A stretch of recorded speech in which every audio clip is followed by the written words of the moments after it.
So we're going to focus primarily on rocketry for today. There's a big difference between what we're going to talk about today and flight. We are not going to be talking about flight.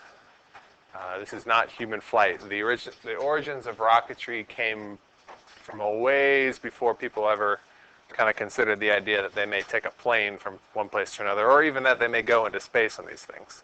So we got to differentiate between those two things. This isn't flight. This is rocketry. The original plan was boom, not fly over, right? So let's differentiate. So we're going to start with a little bit of the history and first with a question. Just out of curiosity, what you think. Which society is thought to have designed the first combustion-based rockets? It's okay if you don't know. Some of you, I imagine that will. It's not okay if you don't know?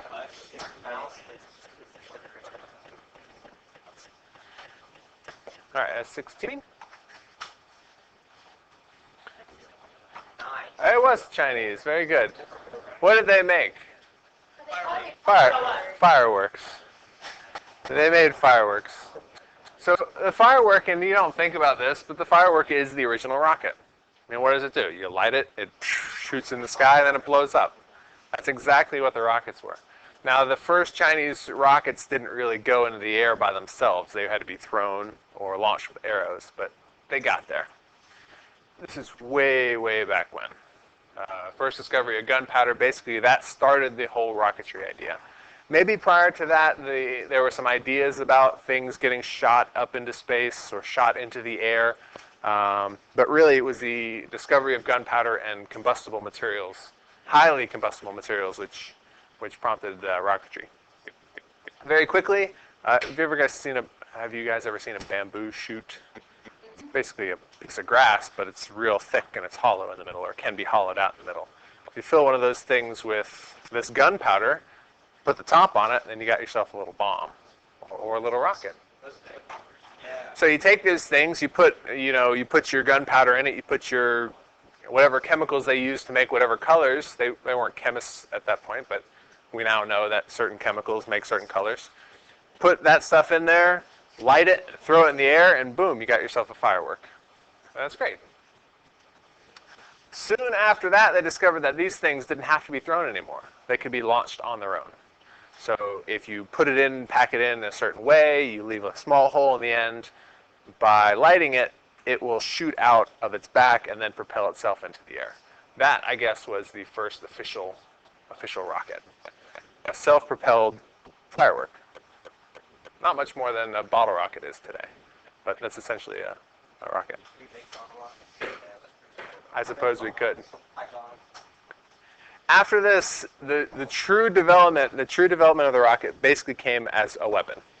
They realized right away that if I could put something explosive on the end of this thing, I could shoot it at people that I don't like. Yeah, that's right. What can I do to hate this person even more?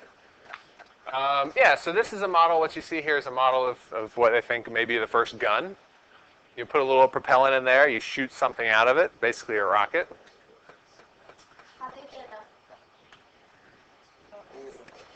Enough what?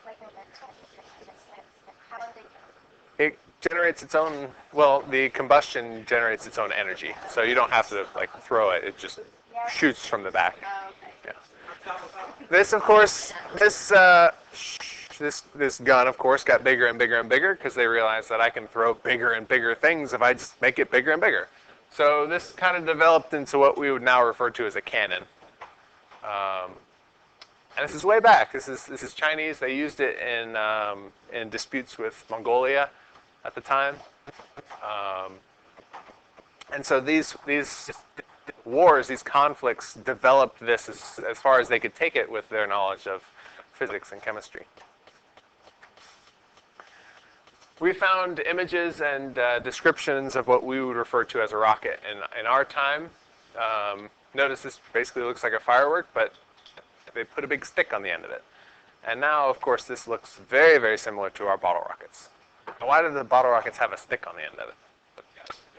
It's a little bit of a guidance So it goes in the direction that the stick is pointed, right?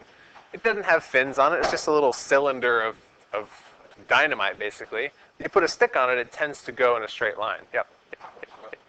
Plus, if they did that, instead of like 50 of those, they put like arrows on them, they put them in there and shut it off. Pretty cool. Arrows were one of the first ways that they used to organize these things, or to make them go straight. But watch out. Right, so this is it. The guy lights the back of it, it propels itself, that stick is used to guide in a straight line, and there you go. You've got a rocket. So the Chinese, 13th century, first recorded self-propelled rockets with some guidance system. Pretty amateur guidance system. If you've ever tried to shoot a bottle rocket at somebody or something, you note that it's hard to hit that thing. Right? You can make it kind of go straight, but the further out it goes, the worse it gets. And if that stick isn't perfectly straight, it's off to the side. So the direction of these things was a little bit suspect. After that, really nothing happened. They need more knowledge. They need enlightenment. They need people like Newton and Galileo to describe motion in order for them to make these things better. You know, they could make them bigger. They could stuff more gunpowder in them. They could make the propellants bigger. They could put a larger bomb on the end of it, but they weren't making it any better. There wasn't any idea of people taking these things in order to travel from one place to the other. Basically, it was going one place and then blowing up. You're not exactly going to put a person on one of those things. So it really took a long time. It's hundreds and hundreds of years of let's make it bigger and bigger and bigger, but not any more accurate and not any more useful for us. So nothing really happened here. We just made them bigger and badder. Next came the development of the multiple stage rocket. We'll watch a little video of this in a second. In order to get to space, you have to have multiple stage rockets. If you were to just launch a single thing into space, like a bullet or a firework, you would have to launch it faster than we are able to. So the idea of the multiple stage rocket is that you launch it first, and then you release a section of your rocket which was previously holding fuel. So here's the bottom first stage of the rocket.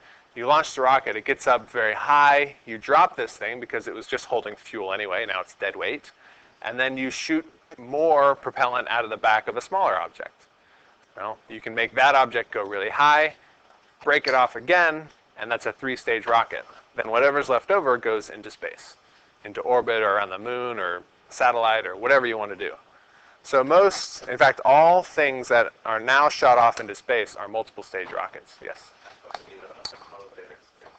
That's why we need an elevator to space. Makes it real easy to get to space.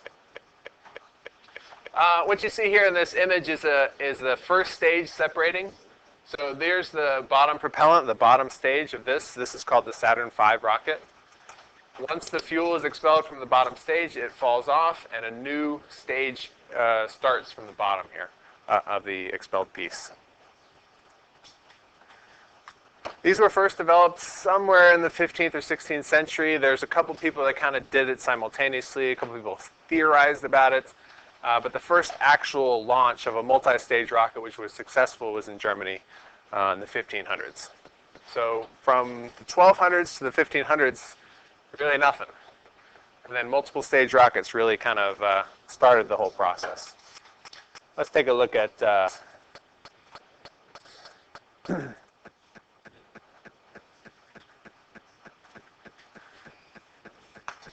do you remember? Historically, what's the biggest cause of the production and development of the rocket? We'll go just 30 seconds on this if you can get it in.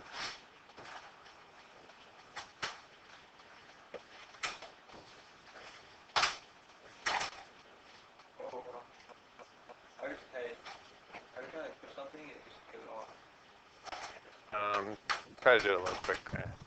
Yeah, you just out of batteries.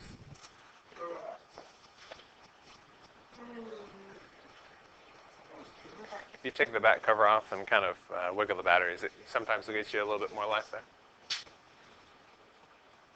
All right, what do we got? Yeah, war. War and conflict. So that's it.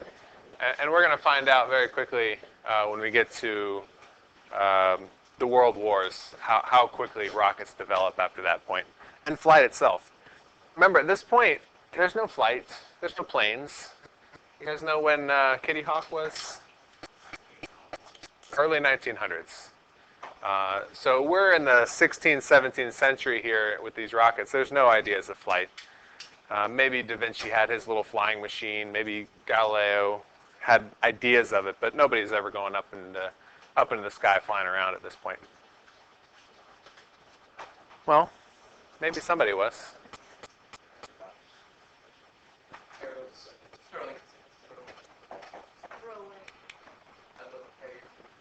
You didn't say that. No, just seeing what you know. I probably spelled it wrong. I don't think they're actually carrier.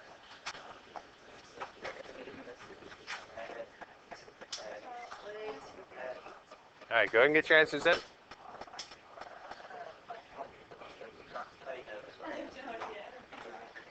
Oh. Balloons. Balloons, yeah. I don't know if you've ever heard, in the Civil War, they put balloons up in the air. It's a great way to go about doing it. I got some people with carrier pigeons. I don't know. It's floating. They had developed hot air balloons at this point. I wouldn't call it, I don't know if you call it flight. I guess it's flight. They're in the air. Yeah, they were big. Hot air balloons were big during the Civil War. They brought the generals and they put them up so they could see the battlefield and whatnot. There weren't a lot of rockets in the Civil War.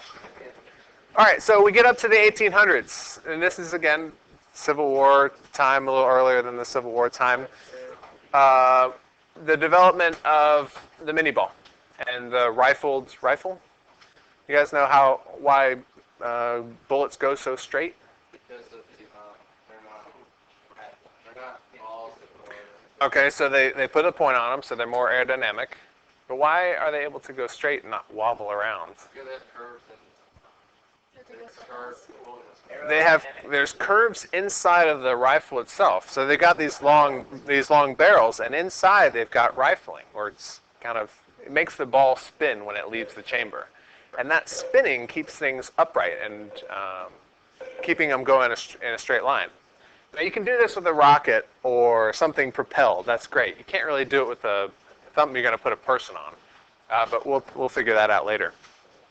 If you guys have ever played with a gyroscope or seen a gyroscope, this is the general idea. If you spin something, you increase its angular momentum. And angular momentum, we've talked about angular momentum before. Things spin faster when they shrink in size. But angular momentum also has the benefit of stabilizing things. So if you get this thing spinning, it doesn't want to change its orientation. We'll give it to Nola so she can play. So try to turn that thing. Do you feel how it's resisting that motion? So kind of pass it around so that everybody gets a chance there.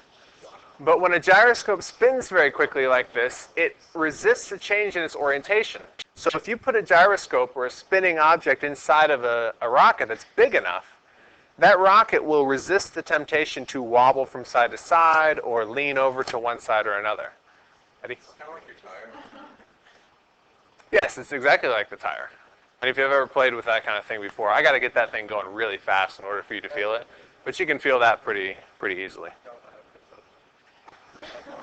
And if it's slowing down, we'll get it going again so everybody can get the full experience. You don't know what's happening. He touched the wheel. You can use a Dremel and on the rim of it to really get it going. Shut up. Just fight it.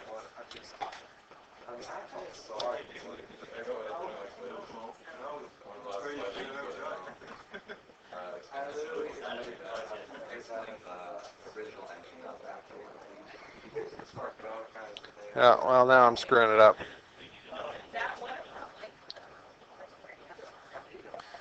All right, we'll see if we can't get this thing going again.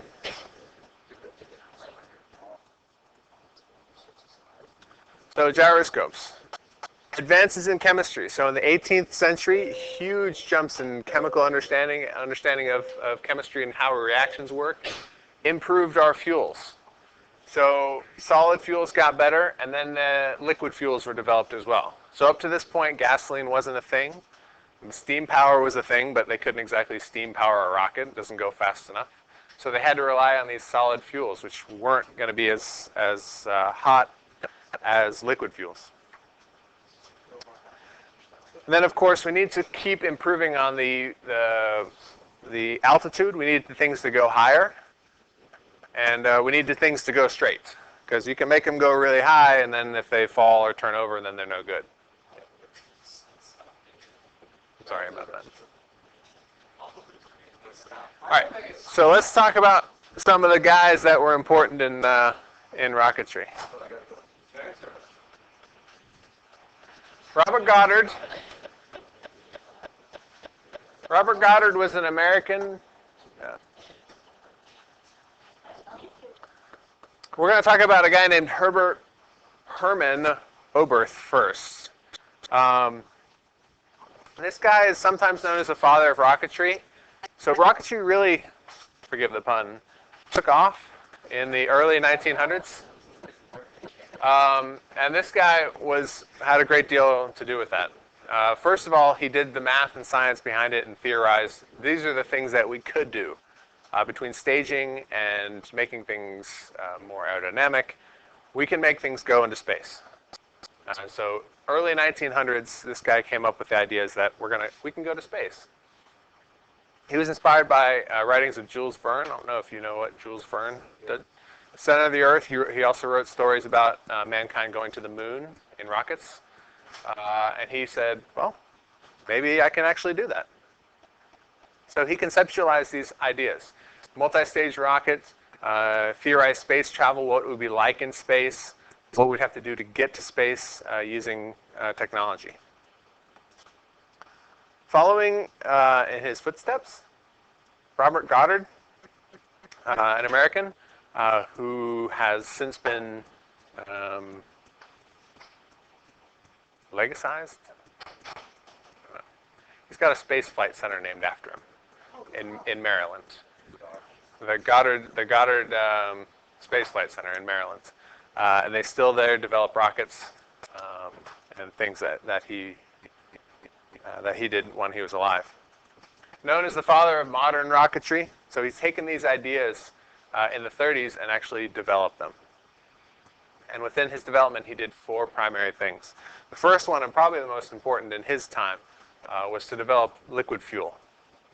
So he basically used gasoline in order to propel his rockets, which was absolutely necessary. You just couldn't get enough energy out of solid fuels at the time that he was alive. The other thing he did was he used gyroscopes in order to control flight patterns. And I think I'll have to find the video again, but I saw a video of one of his early rockets without the gyroscope in it. It went sideways and then tipped over. And then after it had the gyroscope in it, it went sideways and then corrected itself and then went up some more. It's just so impressive what he was able to do with this, with these gyroscopes inside of his rockets. He introduced the idea of payload compartments, so the whole thing wasn't fuel anymore. You could put something at the top which could hold something. People eventually, animals, or notes, or a bomb. Put anything in this thing. So he made those more efficient, and then parachute recovery. So a rocket's no good, especially if you're going to try to take a man into space, or an animal across the country, or something somewhere, if it's just going to crash when it gets there, or there's no safe way to return it to the Earth. Plus, if he can use his rockets again, he doesn't have to get as much funding. So that may have been his idea.